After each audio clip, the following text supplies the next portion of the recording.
এই সুন্দৰ সংসাৰ এই মায়াময় সংসাৰত ভক্তই হৈছে আমাৰ পৰম ধন ভক্তৰ মনোবাঞ্ছাৰ পূৰণৰ হেতু যুগে যুগে আমি ভিন্ন সময়ত ভিন্ন ৰূপে ধৰো অৱতাৰ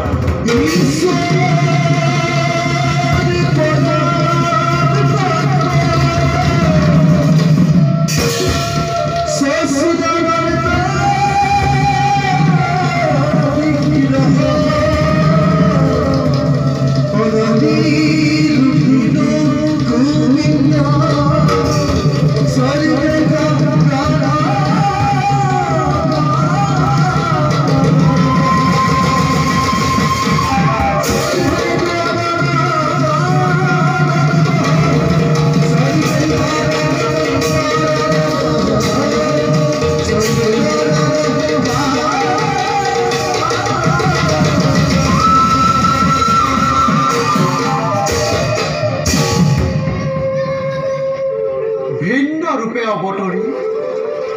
ভক্তৰ ঐকান্তিকতা আৰু সত্য বলৰ যোগেদি আমাৰ মহিমা আৰু ভক্তৰ গৰিমা আমি জগতত কৰিছোঁ প্ৰচাৰ এইবাৰ আমাৰ মহাভক্ত অযোধ্যা নিপতি সত্যপদ ৰাজা হৰিচন্দ্ৰ দ্বাৰা তেওঁৰ মহিমা জগতক আমি কৰিম প্ৰচাৰ ৰাজহীয় যজ্ঞত গণেশক অজ্ঞভাৰ নিদিয়া হেতুকে গণেশে ৰুষ্ট হৈ হৰিচন্দ্ৰৰ অনিষ্ট সাধনৰ চিন্তা কৰিছে অন্যহাতে ক্ষেত্ৰীয় বিশ্বামিত্ৰই তপস্যাৰে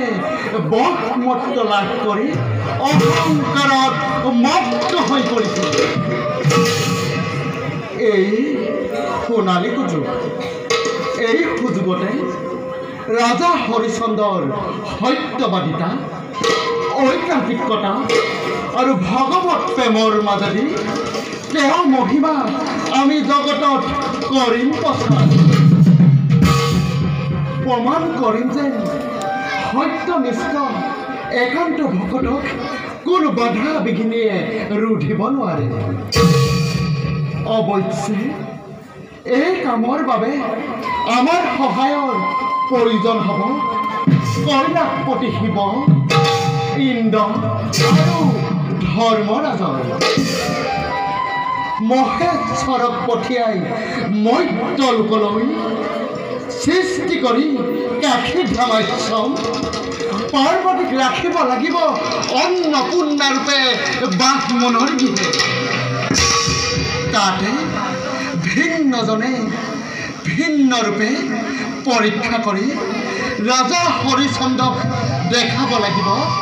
জগতবাসী তপস্যাতকৈ সত্যধৰণ শ্ৰেষ্ঠ কাৰণ আমি হৈছোঁ জগতৰ গৰাকী আমি হৈছোঁ বিষ্ণু আৰু আমিয়ে ওংকাৰ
ভক্তৰ কল্যাণৰ বাবে